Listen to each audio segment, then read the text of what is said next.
बिस्मिल्लाहिर्रहमानिर्रहीम। अस्सलामुअलैकुम व्यूअर्स, ਤੁਸੀਂ ਵੇਖ ਰਹੇ ਹੋ ਆਪਣਾ YouTube ਚੈਨਲ ਪਾਕ ਪੰਜਾਬ ਟੀਵੀ ਤੇ ਮੈਂ ਹਾਂ ਤੁਹਾਡਾ ਦੋਸਤ ਅਬਦੁਲ ਵਾਹਿਦ। ਸਭ ਤੋਂ ਪਹਿਲਾਂ ਜਿਨ੍ਹਾਂ ਦੋਸਤਾਂ ਨੇ ਆਪਣਾ ਚੈਨਲ ਸਬਸਕ੍ਰਾਈਬ ਨਹੀਂ ਕੀਤਾ ਉਹਨਾਂ ਅੱਗੇ ਰਿਕੁਐਸਟ ਹੈ ਕਿ ਆਪਣੇ ਚੈਨਲ ਨੂੰ ਕਰੋ ਸਬਸਕ੍ਰਾਈਬ ਤੇ ਨਾਲ ਹੀ ਬੈਲ ਆਈਕਨ ਨੂੰ ਕਰੋ ਓਕੇ, ਤਾਂ ਕਿ ਸਾਡੀ ਅਗਲੀ ਵੀਡੀਓ ਦਾ ਨੋਟੀਫਿਕੇਸ਼ਨ ਤੁਹਾਡੇ ਤੱਕ ਪਹੁੰਚੇ, ਤੁਸੀਂ ਉਹ ਵੀਡੀਓ ਵੇਖ ਸਕੋ ਸਭ ਤੋਂ ਪਹਿਲੇ। उम्मीद है कि सब दोस्त माशाल्लाह बिल्कुल ठीक और खैरियत से होंगे। दोस्तों अज असीं जिहड़ा तुहाडे वास्ते रकबा लैके हाज़र होए हां, इंतहाई सस्ता इक्को जगह ते माशाल्लाह 2000 कुनाल बिल्कुल रोड के उपर, जिस तरह के भरावां नूं सामने नज़र आ रहा रोड दोस्तों, सड़क के बिल्कुल उपर 2000 कुनाल इंतहाई सस्ता दोस्तों रकबा। अगर मैं पंजाबी च गल करां तो दोस्त कहंदे ने कि तुसीं उर्दू च गल करो, कमेंट करदे ने। अगर मैं उर्दू च गल करां तो कई दोस्त कहते हैं कि तुसीं पंजाबी च गल करो, लेकिन दोस्तों मैं पंजाबी च गल करांगा। दोस्तों ज़िला जलम तहसील सुहावा, ज़िला जलम तहसील सुहावा दोस्तों, इस्लामाबाद तो 90 किलोमीटर फासला तकरीबन। मौज़ा पद्धरी असनोठ, मौज़ा पद्धरी असनोठ। बाकी दोस्तों अगर तुहानूं समझ ना लगे आवाज़ की कि मौज़ा की सी, तुसीं दोस्तों शाह साहब नाल राबता कर सकदे जी। ਤੁਹਾਨੂੰ ਭਰਾਵਾਂ ਨੂੰ कुछ देर बाद सामने स्क्रीन ਤੇ शाह साहब ਦਾ WhatsApp ਨੰਬਰ ਨਜ਼ਰ ਆ ਜਾਏਗਾ। ਦੋਸਤੋ 2000 ਕੁਨਾਲ ਜਿੰਦੇ ਵਿੱਚੋਂ ਆਪਾਂ ਕਮ ਸੇ ਕਮ ਆਪਾਂ 500 ਕੁਨਾਲ ਲੈ ਸਕਨੇ ਆ, ਇਹ शाह साहब ਦਾ ਕਹਿਣਾ ਹੈ।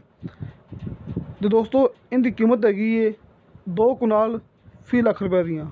ਮਿਸਾਲ ਤੌਰ ਤੇ 50000 ਰੁਪਏ ਦੀ ਇੱਕ ਕੁਨਾਲ, 2 ਕੁਨਾਲਾਂ 1 ਲੱਖ ਰੁਪਏ ਦੀਆਂ। ਦੋਸਤੋ ਇੰਤਹਾਈ ਸਸਤੀ ਦੋਸਤੋ, ਬਿਲਕੁਲ ਰੋਡ ਦੇ ਉੱਪਰ ਰਕਬਾ ਹੈ।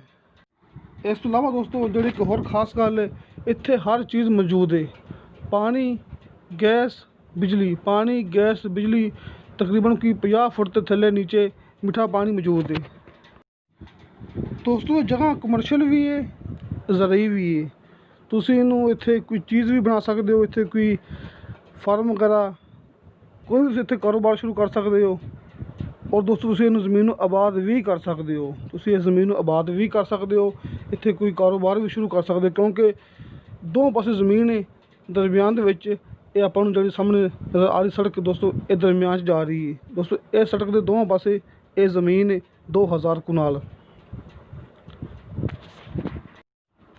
बाकी मैं भरावां नूं एक दफ़ा फिर दस दिना कि ज़िला जलम तहसील सुहावा 2000 कुनाल रकबा, भरावां दे सामने 1 ਲੱਖ ਰੁਪਏ ਦੀਆਂ 2 ਕੁਨਾਲਾਂ, 50000 ਰੁਪਏ ਦੀ 1 ਕੁਨਾਲ। ਆਪਾਂ ਇੱਥੋਂ ਕਮ ਸੇ ਕਮ 500 ਕੁਨਾਲ ਲੈ ਸਕਨੇ ਆ। ਜੋ ਵੀ ਗੱਲਬਾਤ ਪੁੱਛਣੀ ਹੋਵੇ ਸਾਹਮਣੇ ਸਕਰੀਨ ਤੇ ਨੰਬਰ ਨਜ਼ਰ ਆ ਰਿਹਾ ਤੁਹਾਨੂੰ ਭਰਾਵਾਂ ਨੂੰ, WhatsApp ਨੰਬਰ शाह साहब ਦਾ, ਤੁਸੀਂ ਇਸ ਤੇ ਰਾਬਤਾ ਕਰਕੇ शाह साहब ਕੋਲੋਂ ਪੁੱਛ ਸਕਦੇ ਜੀ। शाह साहब ਮੌਕੇ ਤੇ ਮੌਜੂਦ ਨੇ। ਦੋਸਤੋ ਇਸ ਰਕਬੇ ਦੇ ਤਕਰੀਬਨ ਕੋਈ 8-9 ਮਾਲਕ ਨੇ शाह साहब ਦਾ ਕਹਿਣਾ, ਲੇਕਿਨ ਕਿਸੇ ਕਿਸਮ ਦਾ ਕੋਈ ਮਸਲਾ ਨਹੀਂ ਹੈਗਾ। सब दोस्त ਜਿਹੜੇ ਹੈ ਨੇ ਮਾਲਕ ਨੇ ਉਹ ਰਾਜ਼ੀ ਨੇ, ਮੌਕੇ ਤੇ ਰਜਿਸਟਰੀ ਇੰਤਕਾਲ ਹੋਵੇਗੀ। ਤੇ ਦੋਸਤੋ ਤੁਹਾਨੂੰ ਸਾਡੀ ਵੀਡੀਓ ਪਸੰਦ ਆਵੇ, ਸਾਡੀ ਵੀਡੀਓ ਲਾਈਕ ਤੇ ਸ਼ੇਅਰ ਜ਼ਰੂਰ ਕਰੋ ਤੇ ਆਪਣੇ ਬਿਹਤਰੀਨ ਜੇ ਕਮੈਂਟਸ ਲੈ ਕੇ ਭੇਜੋ। ਦੋਸਤੋ ਇਹਦੇ ਵਿੱਚ ਕੋਈ ਝੂਠ ਨਹੀਂ ਹੁੰਦਾ, ਇਹ ਵੀ ਸਾਡੀ ਗਰੰਟੀ ਹੈ। ਤੇ ਇਨਸ਼ਾਅੱਲਾ ਅਸੀਂ ਤੁਹਾਡੇ ਵਾਸਤੇ ਇਸ ਤੋਂ ਵੀ ਅੱਛਾ ਤੇ ਸਸਤਾ ਰਕਬਾ ਲੈ ਕੇ ਹਾਜ਼ਰ ਹੋਵਾਂਗੇ। ਦੋਸਤੋ ਇਨਸ਼ਾਅੱਲਾ ਤਾਲਾ ਮਿਲਾਂਗੇ ਅਗਲੀ ਵੀਡੀਓ ਤੇ। खुदा हाफिज़।